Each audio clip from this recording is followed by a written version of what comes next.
નાની ઉંમરે જે ન જોવા જેવું હોય એ પણ જોવા, ગેમ્સ ની સાથે સાથે બીજી પણ વિડીયો આવી જતી હોય તો એવું પણ જોવા લાગે. વાત સાચી છે. તો ડોક્ટર, તમે ઘણી બધી વિગતો આપી.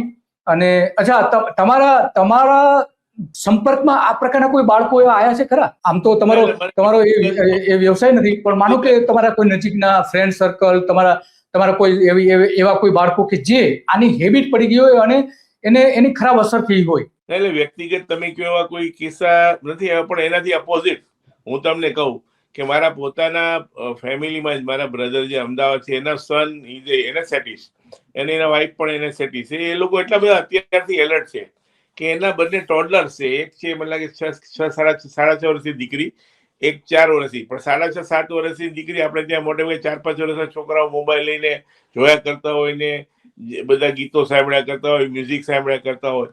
તો મને યાદ છે કે હું એમને ઘરે ગયો અને મેં એને મોબાઈલ આપ્યો તો એને લેવાની ના પડી કે નહીં, પપ્પાએ ના પાડી છે, હું મોબાઈલ નથી જોતી.